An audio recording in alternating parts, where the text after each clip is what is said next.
Okay, I think we're just about ready to kick off now. So, firstly, thank you all very much for joining me today, taking time out your day to learn and understand more about the automotive sector and how we've learnt over time in social media can be hopefully really useful to you, and I will try and make it as beneficial as possible for you all. We've got people from all across the sector online, which is very exciting, both dealer-led, but also manufacturer groups. And it's really interesting to see the different ways that those two types of organisation interact with social. And that was something that came across at the workshops that we held. To give you a little bit of background about where this webinar's come from, we held a series of workshops recently across the country, which I'm sure some of you were in attendance at, and I met you on the day and also invited to. And the real reason we held these was just to gain further insight into the sector and support the sector. We've provided a dedicated platform, and we like to work in the automotive space. From our perspective, we wanted to identify key trends and things that are really influencing the sector, and hopefully through the process of this session, we'll see what came from those workshops. To briefly outline the agenda for today, we'll start by looking at what enterprise social media is. We talk about enterprise social media an awful lot of the time, and it's a really good grounding for what we're trying to achieve, and a lot of what came out of the workshops was underpinned by this idea of enterprise social media. Social media strategy and models. I think it's very important as we move on that we look at customer service in social media. It's certainly a growing trend within both the automotive sector but also the wider industry. Risk and compliance management is one of the new challenges to the automotive sector and something that I know a lot of you are very interested in. And then I'd also like us to address the future of social media and where we see at CrowdControlHQ social media in the automotive sector developing too. So primarily, CrowdControlHQ works in enterprise social, and this is what we define it as. We have devised a respect model of enterprise social media. At the moment, social is very often considered to be the workings of the comms team, the marketing team, and it doesn't really go any further than that. IT don't always have as much interest in it as they should. Compliance don't necessarily understand the challenges that social media poses, and there's therefore not the input put in from the training team, and therefore we end up with a situation of the comms team being wholly responsible for it and expected to put in all the work all of the time. Enterprise social media is social media which expands the horizons of this and engages those other teams such as IT, HR, compliance to build an overall picture of social media within the company or within the organization. Generally, the IT team are very interested in security and other elements of the business, so they wouldn't have a non-secure email structure or a non-secure intranet structure. However, social media is handed over to the comms team, and they're allowed to go to their own devices. The reason for that is that the comms team are very good at the E of respect, which is engagement, and a lot of time the people as well, and understanding the people who need to be involved, or at least who should be involved. As I'm sure a lot of you are aware, reputation is primarily left with the comms team, and a big part of how you handle the reputation via social channels, and also a big part of how you handle crisis reputation management is going to be part of your role. Compliance we'll talk about later, but this is something that came out of the workshops, that actually compliance isn't at the forefront of thinking within the automotive sector at the moment, which is extremely interesting to us as we try and expand to enterprise social media, because if you enter financial services organizations where compliance underpins everything that they do, compliance is the first thing that they want to talk about, and we've no doubt that through time the automotive sector is going to move in that direction, primarily because huge fines can occur for not ensuring that compliance. So at CrowdControlHQ, the UK's leading social media risk and compliance platform, we've geared everything we do towards this structure of enterprise social media, and that was where a lot of the conversation at the workshops came from. We started at the workshops looking at the overall approach that people were taking to social media, and we wanted to understand what the comms team was doing to ensure social media was being delivered to the best of its ability. Our marketing manager, Kate, provided a fantastic presentation on social media strategy and asked the attendees, of which there were over 30 marketing managers from across the automotive sector involved in these workshops. So we feel the insights extremely strong, coming from those key thinkers in the space. It was really interesting that 67% of people deem themselves to have a strategic social media plan in place.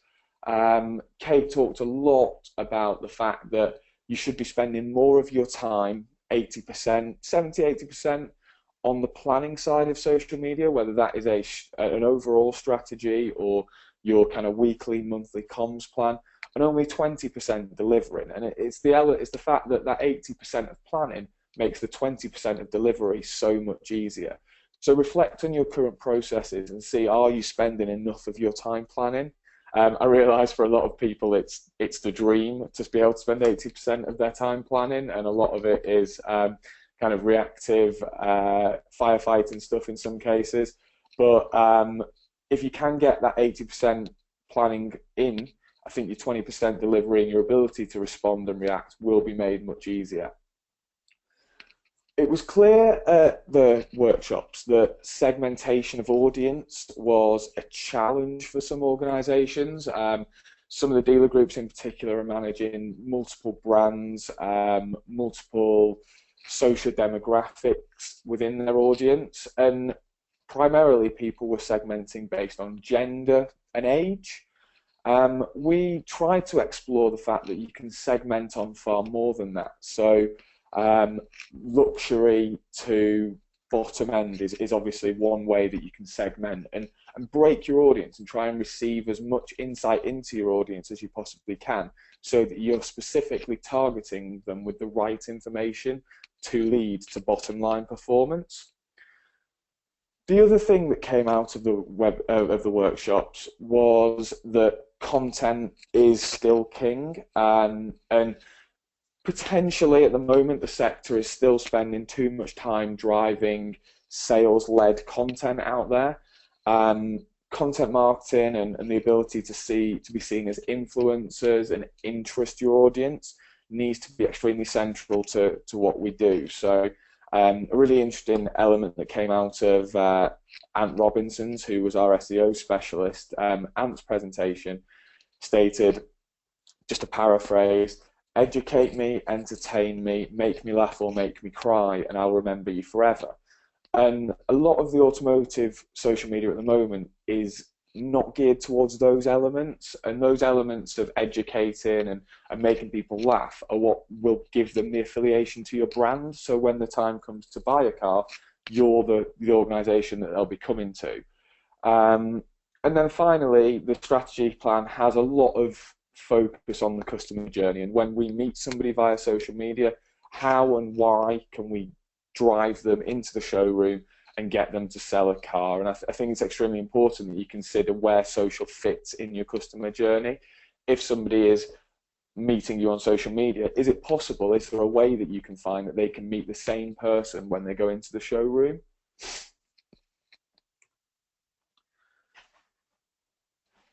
I also wanted, as I said in the agenda, to look at the different models of social media that people are delivering.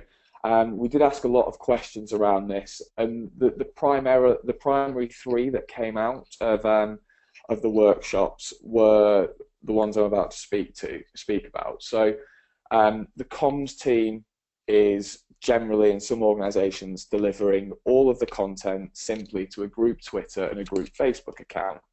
The benefits of this are that everything's very corporately led. There's less risk in that because our comms team's going to make mistakes every now and again, yes, but less likely.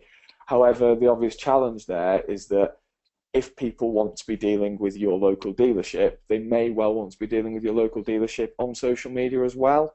And are you able to achieve that personal approach? I think the other thing about this method or this model is that the comms team then have a lot of weight on their shoulders and spend a lot of their time answering questions that they maybe don't know the perfect answer to, but they're having to because nobody else can.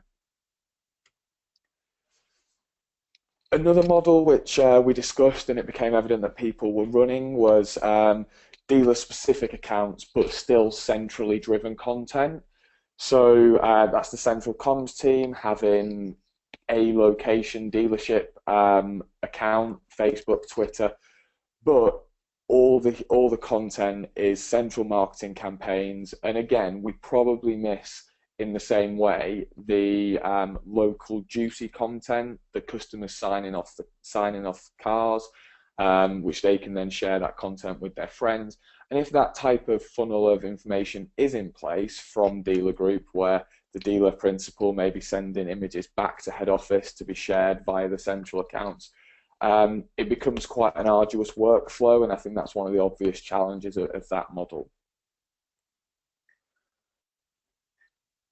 However, what we spent more of our time talking about at the workshops is the idea of what we call local social. So centrally managed but locally driven content, which is every dealership having their own Facebook page or their own Twitter account, and people at a local level, whether that's the dealer principal, the sales team, even the receptionist or the service engineers, being able to deliver content to these accounts so that if a question is asked, the relevant answers given as quickly as possible, which is obviously a big part of customer service, and I'll discuss that shortly. But as I mentioned on the previous slide, that juicy local content, we've actually just released a blog about employee advocacy and how you can grow your organic reach, particularly on Facebook, but also on Twitter. And customer and employee advocacy at a local level will be massive for supporting you in allowing you to grow that reach and expand the brand's impact on social. Without local social, it's very difficult for people at a local level, those employees, those customers, to feel that connection to your social media, and therefore you're far less likely to get that organic reach, that growth. And more importantly, the type of interactions which lead to friends and friends of friends buying cars from you or making you the dealer group that they choose to go to. At the workshops, only 39% of respondents had actually adopted a multi-location social delivery. And this for me is a bit of a challenge because I think it is the future of social. Also, it fantastically allows you to smoothly drive local content into the corporate accounts because it's all out there already, with central comms sat in the middle, making sure that they've got central oversight and are able to control everything that's going on. Just wanted to share with you something that I shared at the workshops, which is a really nice bit of insight into the benefits of local social. I think that personal touch, which I've already discussed, will lead to an increased customer attention. You work as organisations a lot of the time on that 3-year buy-in cycle. Nobody wants to get to a point where they're getting an MOT every year, so they come back to buying a car in that time period. And if you've managed to have that ongoing personal touch with them and they feel that affection for your local dealership, then undoubtedly that will help them choose you again 3 years later. I mentioned in the planning element the idea of an improved customer journey. If they can meet John, who's the dealer principal or the salesperson on social media first, and then it's John who they have their picture with when they bought their car, and that then goes on social media, they will not only reference you as an organisation, but they may say to their friends, you should definitely go and speak to John at your local dealership because John really helped me through my process. And it's again that personal touch, not only for customer attention, but also for that new business element. And then finally, customer service with complaints managed locally. A big part of this is getting the right answer as quickly as possible. But also, if all of your complaints are driven through a main central account, there's obviously going to be a wider impact on the brand and the company reputation there. If any time you're sending a tweet back or reply on Facebook, it's a response to a complaint, then it doesn't matter which dealership people are accessing locally, their idea of the overall brand and their impression of the overall brand will be that across the group you're constantly responding to complaints. And by having those local accounts, it kind of absorbs a lot of that pressure on the corporate account and the corporate reputation by having things picked up locally. I wanted to just show you as well just a really nice example from one of our clients, SMC, and they do have localized Facebook pages. This is a post which they sent out a little while ago from one of their customers who has an absolutely fantastic Ford, which is obviously relevant to their brand, something that at head office you would probably never have known at central comms level. That George has a fantastic Ford, which is very much worthy of being posted on social media. But they've been able to access this, and this is going to not only help with George's decision making when it's to come back to where to buy his next Ford or upgrade his Ford, but also undoubtedly George is then going to share that on. George's friends will like it, comment on it, share it, and all of a sudden SMC Ford Uxbridge is the place to go for your Ford within George's friendship group. And if that grows and grows and grows with more and more people feeling that, more and more friendship groups feeling that, then all of a sudden your organic reach, but also your buying decisions are going to be much more felt at a local level. I've briefly referenced social media customer service already. The stat that came out of the workshops was that 70% of organisations feel they need to improve on how they listen to customers via social. And this takes two elements really. It's first the ability to pick up content when it's sent to you, and I know quite a lot of people had an issue with account dormancy, so people not picking up things, people not picking up customer service response. I think a big part of that is that you're all busy people, especially at a central comms level. And sometimes if something does seem an awfully long way away, whether that's the answer to what time does the service centre close 400 miles away, etc., it is going to be more difficult for you to commit the time to responding to all of these. And the second is proactive social media listening, which is a bit of a new phenomenon probably over the last 24 months. It's really come to prominence. If you do want to know more about social media listening, check out the latest section on our webpage at www.CrowdControlHQ.com, because there's a blog section in the latest area where we've discussed listening and listening for customer service quite recently. But this is identifying people who are having conversations about your brand and you being able to inject yourselves into them to manage that customer service element and that brand reputation.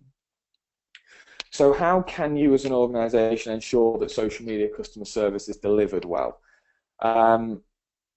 Part of it is ensuring that it's recognised as a formal customer service channel. A really nice stat that came out just before the workshops actually is that the UK Ombudsman last year recognised 52 million complaints nationally. 33% of those took place on social media channels. I've got to say, and I said this at the workshops as well, that stat blew my mind a little bit, even as somebody who's involved in social media. I was probably expecting it to be around the 10 or 15% mark, but for a third of all customer service complaints to be going through social media channels now really says to the business, we have to take this seriously. Are we able to pick them up in exactly the same way as we would if it was delivered via email or phone, or somebody walked in and spoke to the dealer principal?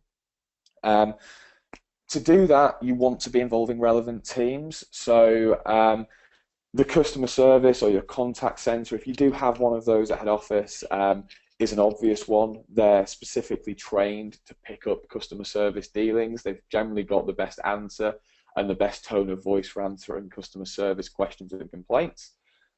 But then at a local level, you might want to be asking kind of the the service centre. They're the people who are likely to know if a car is going to get serviced that day, or if a repair is going to be picked up in time.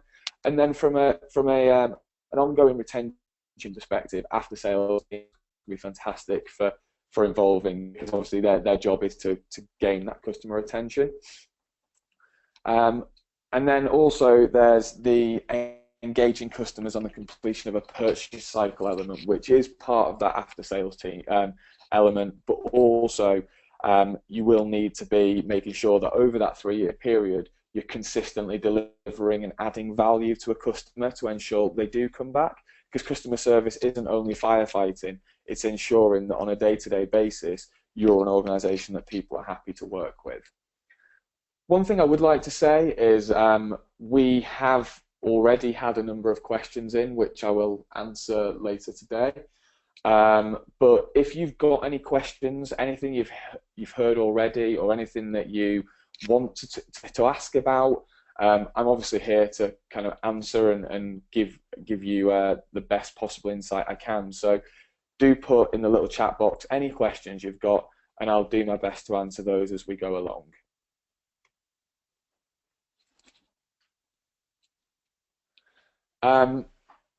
The reason that customer service is becoming so prominent in the sector, and it's not just in the automotive sector, it's across all industries really, but is, as I said, this growing affection that people have for complaining and asking questions on social media. As you can see from the monitor in front of you, 65% of people think they'd rather approach a company via social media than a call centre. Whereas only 7% think call centres are better than social media. I think the reason for this is that you probably do it yourself, and when we asked at the workshops, there was a lot of people who put their hands up, and I said, so who here has complained on social media? And a lot of people did raise their hand and say, yeah, I have, and I do. And for me personally, it's the route I go down when I want to complain as a customer. However, I wouldn't limit that to comms people now. When I've asked this question in much larger rooms of people who would be your customers, everybody now is putting their hand up and saying, yes, I do complain by social media.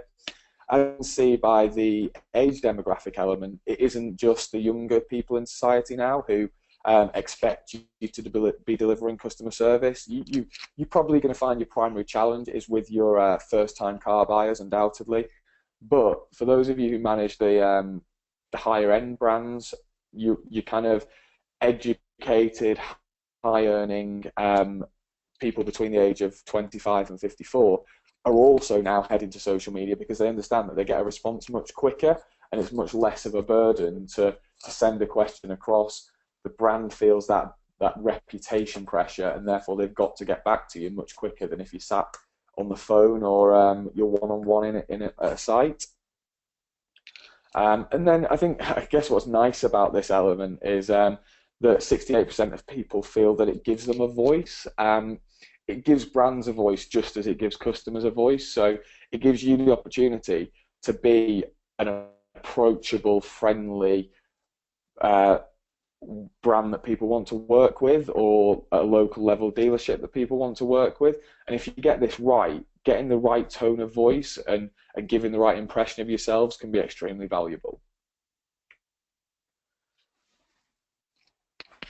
So I just want to move on now to some of the challenges that we discussed around risk management practices, or some of the more to the point, some of the risky practices which are currently going on in dealer groups. 15% of respondents said they're sharing passwords across their organisation. I would be very surprised if the figure was that low, and you may feel that your organisation doesn't fit into that 15% or does fit into that 15%. But in my wider experience, and obviously I do have the kind of privilege of sitting down with a lot of organisations on a weekly basis, generally people just don't know that the password sharing is going on at a central comms level. So if you do have local accounts, then you're not sure how many people at each site are accessing them. But even at central comms level, people have got post-it notes with passwords stuck on their desktops, and that type of practice just leads to quite a lot of risks to the reputation. So things like anonymous posting, where if something does go wrong, there's no real audit trail around who's posted what. Once somebody has access to your Twitter account and they have the password, it's very easy for them to post. And if you've got 5, 6, or 7 people posting to a single account, or even more in a lot of cases, if something does go wrong, there's going to be an awful lot of finger pointing, which leads us on to a lack of HR process. I think HR are very good at dealing with what they know, but I'd encourage you as a comms person to be bringing them into the process and saying, if something does go wrong, so it doesn't sit personally on your shoulders, how can HR function support you, and what can you do to make it easier for the HR function to deliver a process if something does go wrong? Part of that is elements such as audit trail, removing anonymous posting, removing password sharing, etc. We feel that social media accounts are now digital assets of the business, just like your website, which undoubtedly you spend a lot of money on each year, then your social media accounts should be those assets too, and they should have a value to you. You've worked very hard to build up a big following and get the right engagement and create the right tone of voice and protect your reputation. So if people can just walk away with those accounts by changing the password, then you've got a real risk there around asset theft or asset loss. The most famous case of all, and probably the most famous social media risk case of any of the issues, is the HMV case, where a lot of people had access to their Twitter account. They then went into administration, and as part of that administration process, because it's so easy to change the password on Twitter, change the @handle, change the username, people physically locked themselves in a room at head office, having changed the password, and tweeted out the entire administrative process to all of HMV's followers. If you Google it, I think now the most famous tweet of all that went out is the one that said, "I've just heard the marketing director ask how you switch this Twitter thing off." And the reality of the situation with password sharing and lack of oversight is that you can't actually switch social media off if something does go wrong, unless you've got the correct control parameters and layers of security in place.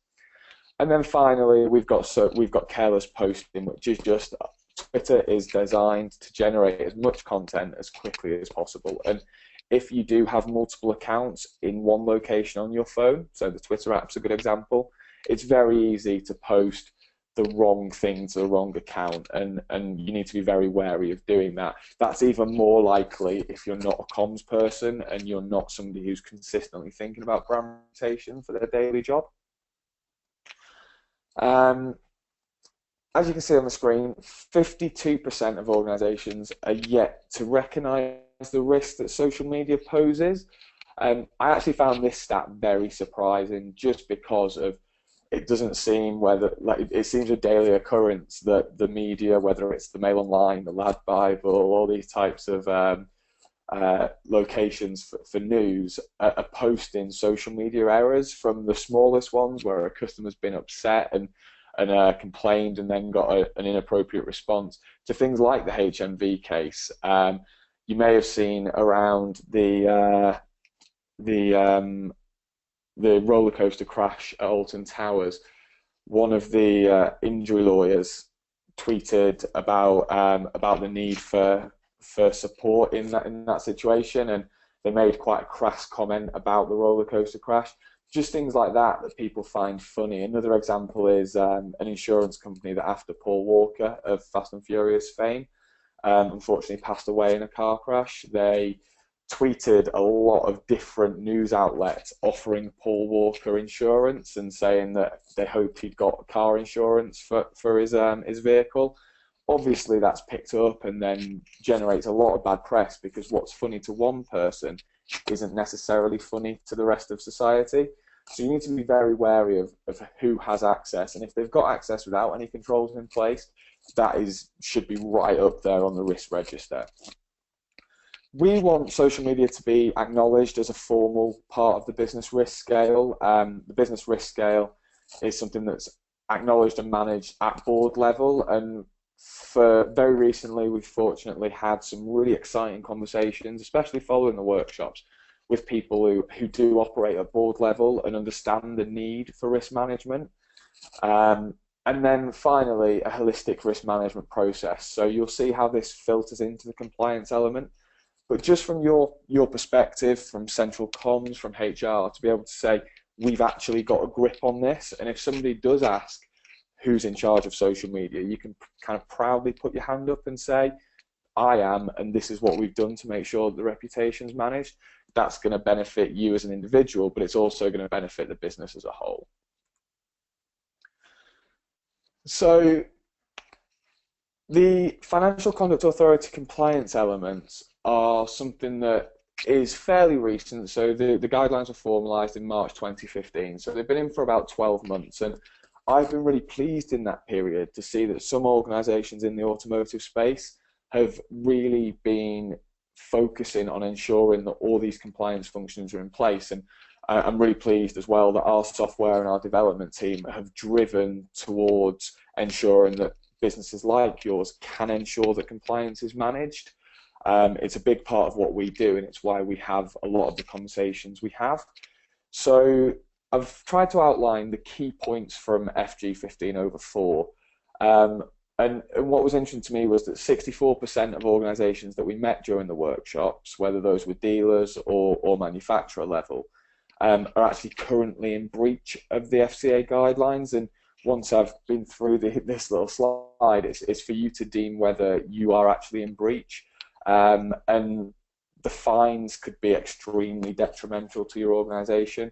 But similarly, if you were found to be seriously in breach, the issues can be held at a personal accountability level as well. So compliance functions can be removed on the basis that they're not deemed fit for purpose anymore, and that will pose a lot of challenges to the business and to yourselves. So the primary goal of any compliance process is to make sure that everything is fair to the customer. And I like to look at it from this perspective, that if you can put yourself in the mindset of a range of different customers, potentially just like you would when you were trying to organize great content for different audiences, you need to do that from a compliance perspective as well. So if you set the profile of an 18-year-old male first car buyer and a 45-year-old female who's buying a luxury vehicle, does the post you're sending, whether it's about insurance or freebies or best prices, best offers, is that fair to the 18-year-old male just like it is to the 45-year-old female? And developing some of these profiles will allow you to view whether your offers are fair and not misleading. 1.4 requires that, and it requires all the relevant warnings to be in place if that's not the case. I appreciate that's quite difficult on Twitter, but you do need to work them in because compliance is compulsory, not optional. If you do want to reference any of this, if you Google Financial Conduct Authority social media FG 15/4, which is the paper in question, then you'll be able to find all of this. 1.24 is something that in financial services organisations is an absolute must, and actually may be part of your other functions. Maintaining a two sets of eyes policy is something that you probably do on most of your advertising, quite simply because you don't want one person to have signed it off and then it to be going into a magazine or going onto a radio advertisement.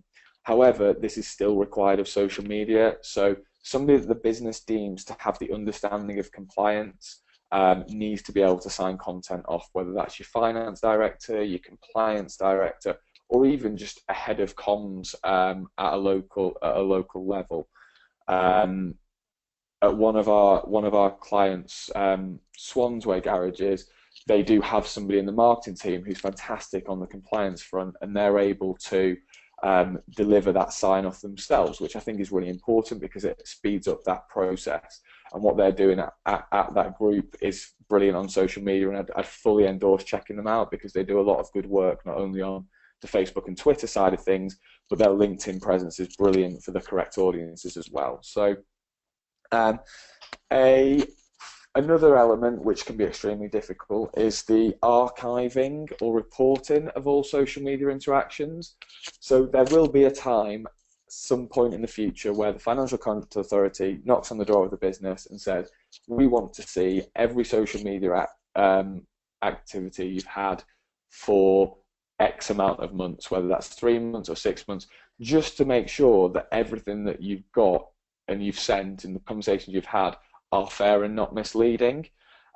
Importantly, they specify in the compliance guidance that this can't be stored on Facebook, Twitter, or LinkedIn as the native platform.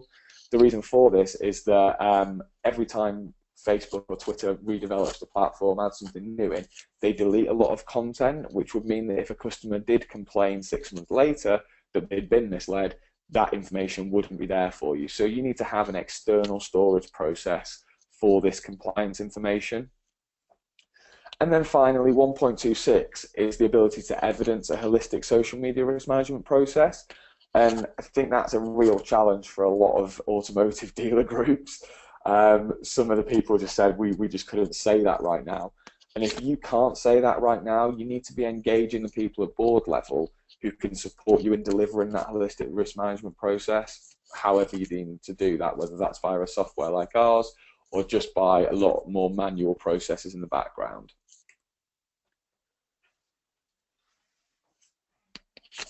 But 73% of the organisations we met had a social media policy, and we tried to pick a lot of the conversation up around this because a lot of people may feel that they do have a social media policy, but based on a webinar that we hosted recently with Steve Kunzovitz, who's a top IP lawyer, it's very likely that your social media policy isn't necessarily up to the standard potentially required to cover you as a business.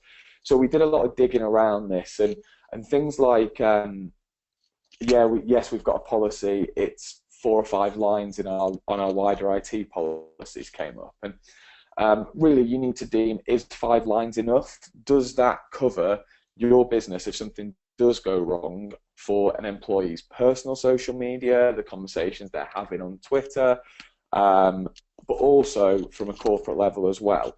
A lot of organisations, it turned out, had done one or the other very well, so they were very good at saying, if you bring the company into disrepute on your personal accounts, then this is the outcome. However, they missed the corporate element of what happens if you upset a customer or what happens if you breach compliance functions, etc. So it's for you to get a dedicated social media policy that covers all of these elements, and we do a lot of work with organisations on this, so if you want to talk about those elements, do just get in touch. We've got the @handle at the top, or we'll give you some confirmation at the end, where if you've got questions about policy, then you can just send those across. I can see already we've got some questions coming in about elements around the FCA compliance and the policy elements. I know it can be quite a challenging topic, especially for comms people, so I'll make sure I get to those in a minute. Steve Kunzovitz on his webinar also advised that you review and update these policies every 6 months. They evolve a lot more rapidly than, say, an intranet policy would, because social media is ever developing, new platforms are coming along, people are evolving their strategy. So every 6 months, make sure you're sitting down with the HR team, the compliance director, and making sure that these policies are both personally and corporately updated at a regular interval.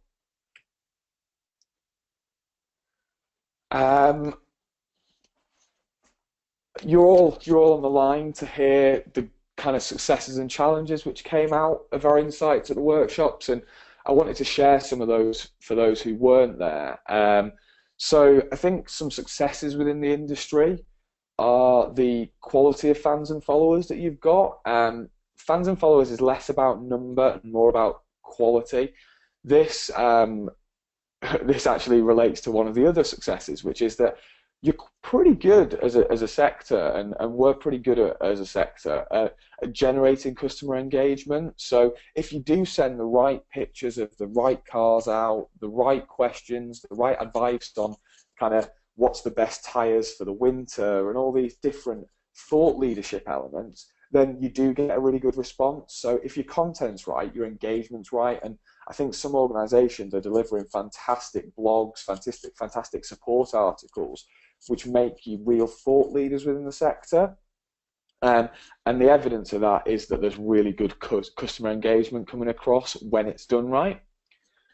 Furthermore, as we saw from the earlier SMC Uxbridge example, there is some really great brand advocates out there for you, both as customers and as employees.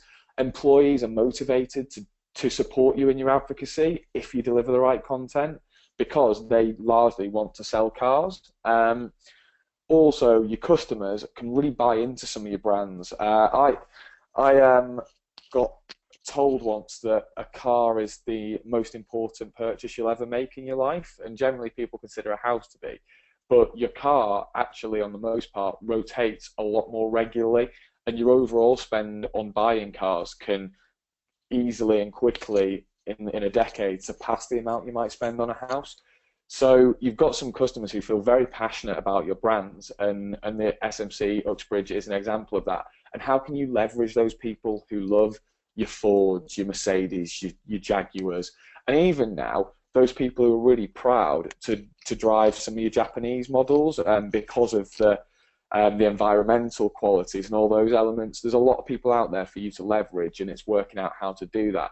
But as was proven by the SMC version, some people are already doing it very, very well, and it's for you to look at your competitors and work out how you can do it better. Some of the challenges which came across from the workshops were that we're still struggling to get senior management to buy into the importance of social, and also buy into the fact that investment needs to be made in social media, whether that is supporting you by budget for delivering great content, great blogs, great articles, top 5 tip type articles can be fantastic, but that takes a resource to write those. But then also things like providing you with a software that gives you central oversight can be really important. And we actually primarily do a lot of work with marketing teams on getting senior management buy-in. So if you do want to talk about how to get senior management buy-in, then obviously you can ask the question, but you can also contact us or contact me separately, and I'd be happy to talk to you about that. We have a lot of resources on the website, as I said, which can support you in that, and there are some specific blogs which are aimed at senior managers to help them understand the risks and the challenges that are there. The next challenge was the idea of 24/7 social media, and I think this is an issue because your business is generally open 8 AM till 6 PM most days. However, the highest volume of customer service and social media complaints comes in the evening hours when people have free time outside of their own working day. So how are you currently handling this within your business? Do you just ignore them to the next day? What happens if it's a time of crisis, like the Volkswagen emissions scandal? Does that need to be picked up out of hours?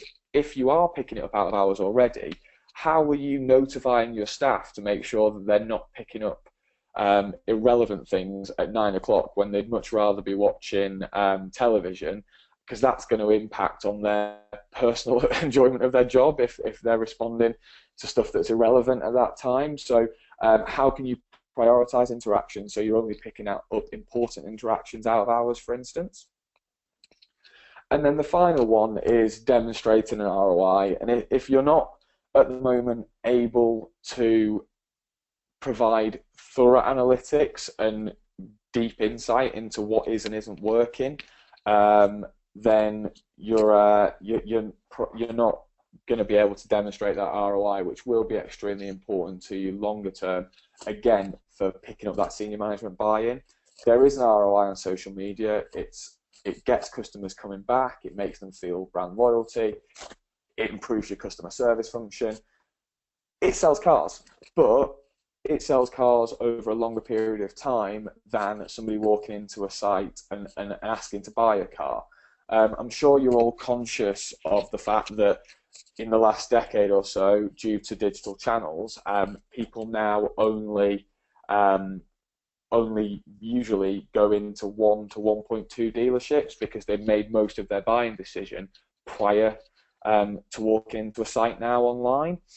That's where the ROI on social media comes in, and undoubtedly there will be conversations that are had at a local level where people say, oh yeah, I saw on social media you're doing this offer, or I saw on social media that you've got this car in, whereas this other dealer group hasn't. And that's the kind of thing that will lead people to buy from you and provide you an ROI.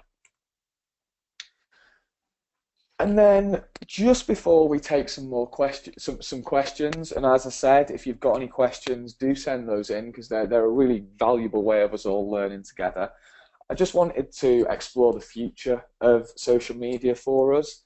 I think 100% local social is a great way forward for organisations, and you can do that, just to put it out there, with a software like ours in a risk-managed, controlled way, and get all those benefits from delivering local social. It will help with listening to customers, but I think we do as a sector, we need to get better at that, whether that's the proactive social media listening, but also just making sure we are where our customers are. Your customers are at their local sites, so are you at your local sites?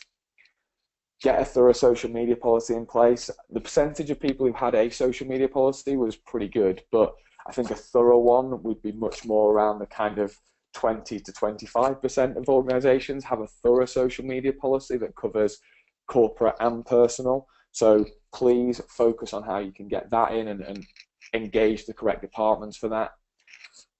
Make sure you're compliant. I can't really emphasise this enough, and it puts the fear of God into me when people say they just don't have any compliance processes in place, and I'm looking forward to taking a couple of questions on that in a minute. But from that perspective, compliance will hit the sector hard at some point, and it's going to be some point soon. They usually have a stay of execution of about 12 months, the FCA, and that stay of execution is up, and if they knock on your door, they will want you to be able to say they've got compliance processes in place. And then culturally embrace social media. Make social media a bigger part of your organisation. How can you encourage and support your staff in delivering great social media and deliver that employee advocacy which you very much value? And the thing is, if you give them good training on social media, if you release good articles that they can engage in as well, and not only drive sales-focused content out there, but give them stuff that they can converse over or would be of benefit to their friends, then that cultural embrace of social media will take place on a much wider scale.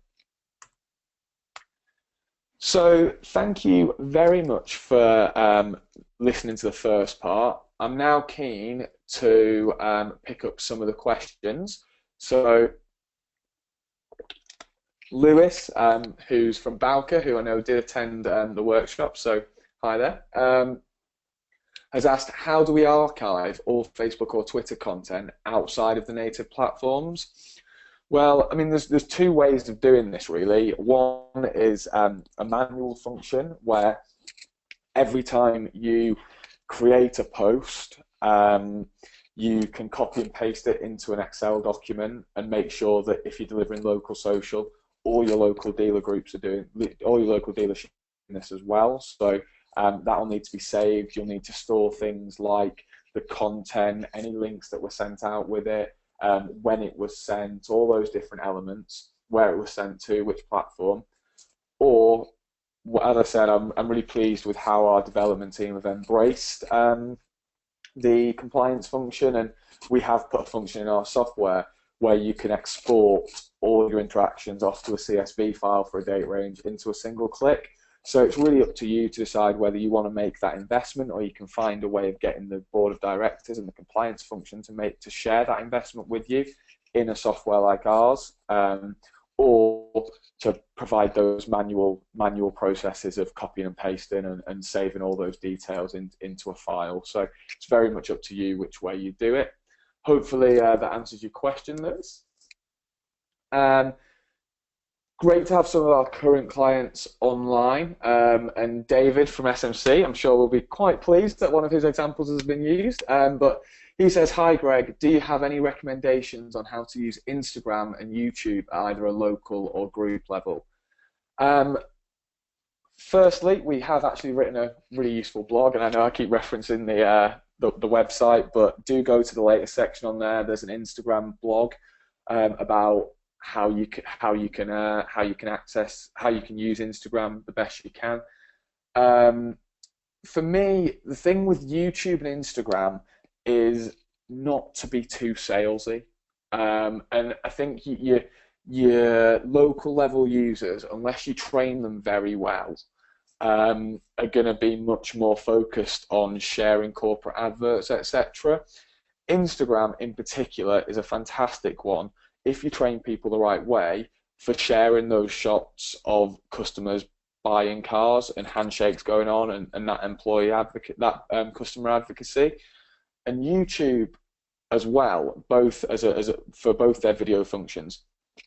If you can find a customer who will sit with their salesperson and give you a 10 to 15 second spiel or little kind of vox pop on why your dealership has been fantastic for them, then that type of thing, you can't only share it on Instagram and YouTube, but it can also go on your Twitter, your Facebook, and it's how you're going to access those things. And I would massively endorse a really thorough training process before you start rolling video out to a local level. But again, you can put the right controls and the right management in place to make sure that that is achieved at a local level. Hopefully that answers your question. As I said, we've just recently released that Instagram blog, so check that out. It's great for the employee and the customer advocacy side of things, because largely people love images work on social media, so Instagram can be a great platform for that if it's done in the right way. We're just going to take one more question now, and Joan has asked basically what are the challenges with local social media, and the challenge with local social media are that you do release the reins a little bit more. It's that taking that step towards understanding the benefits we've just talked about compared to the risks, such as people having direct access and saying the wrong thing and not being comms trained people. However, I would massively advocate that there's a very safe and secure way of doing it. Our software is designed to challenge, to deal with all those challenges, and although every solution we put into the software generally is to meet the challenges of local social. So, for instance, you may be afraid that people are going to say the wrong thing. There's an area of the software where people can be set up so that content has to be signed off by a senior user. So that kind of sign-off workflow is in place. There's automated versions of that. And all these things allow you to get over challenges like the wrong tone of voice, spelling mistakes, incorrect answers, non-compliance, all those different things. They are challenges with local social, and I would certainly look at whether local social is a good idea if you're not going to have a software like ours in place. But if it is a strategy you want to embrace, then obviously feel free to talk to us and we can talk to you about how you might want to solve those challenges. So I know there's some of the questions which we've not got to, but I did promise that we'd be off the line by 11 AM. So I'm gonna get in touch with those people on a personal level, and I will make sure you get your answers. All I would say from this point onwards is thank you very much for joining us. Do check out the latest section. We've done an awful lot of focus on the automotive sector on the website in the latest section at the moment. So view those blogs, share them with your colleagues, because that can only help with the buy-in from around the business. And obviously do engage with us on Twitter at CrowdControlHQ, because we'd love to hear from you. And we do hope to see you again on the next webinar. Thank you very much. Have a lovely day.